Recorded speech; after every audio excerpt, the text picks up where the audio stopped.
Kuha tayo ng talbos ng kamote, guys.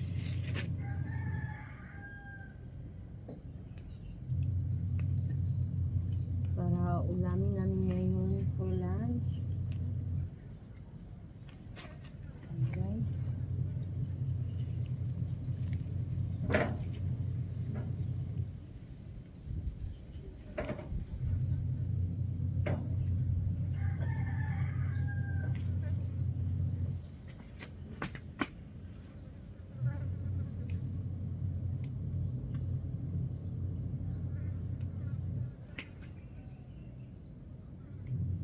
May ano kasi ako doon isda, guys. Yung hindi namin naubos pa. Inihaw na isda. Inihaw na tulingan, guys. So, hindi namin naubos. Sayang naman. So, ginawa ko, kumuha ako ng mga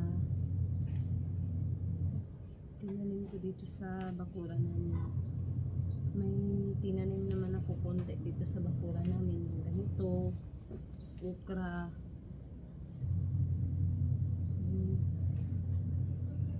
So, lagyan ko ng ano, sasabawan ko.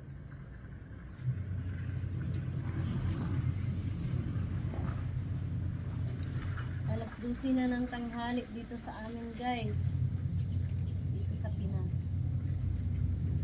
Napakainit. Tirik na tirik yung init. Tinanghali kasi ako nagising. Kasi kahapon sama yung pakiramdam ko, ewan ko.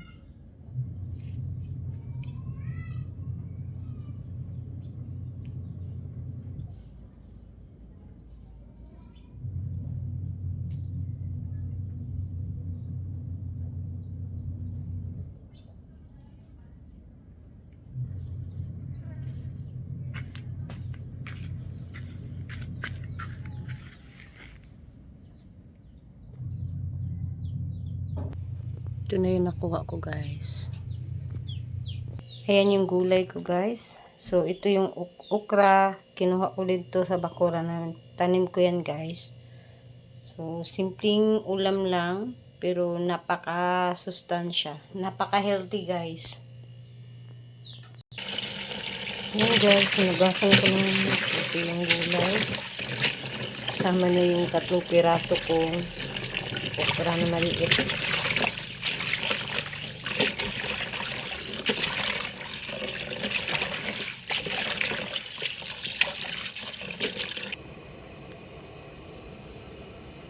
Lemongrass or tanglad, guys. Ayan.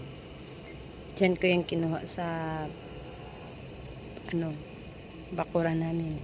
May tanim ako dyan na lemongrass or tanglad. Ayan yung okra ko. Ayan, guys. Nagpakulo na ako ng tubig at saka kamatis, kumbay at saka luya. Ilagay ko yung gabi, guys.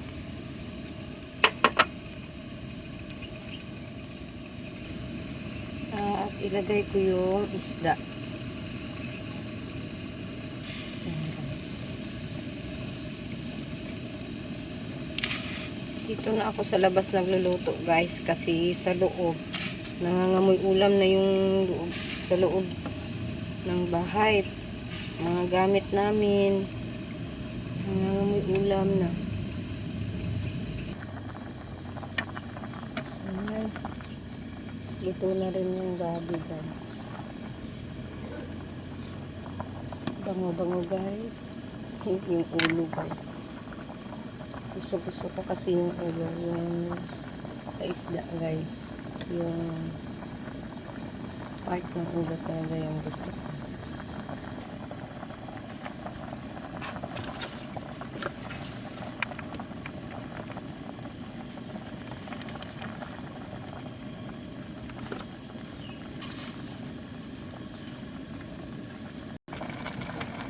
Yan guys, ito na. Ating napakasimple ulam at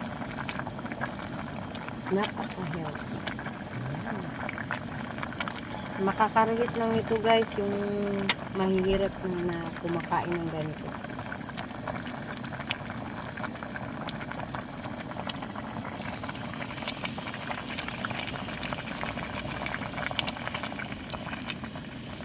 Bang-bango.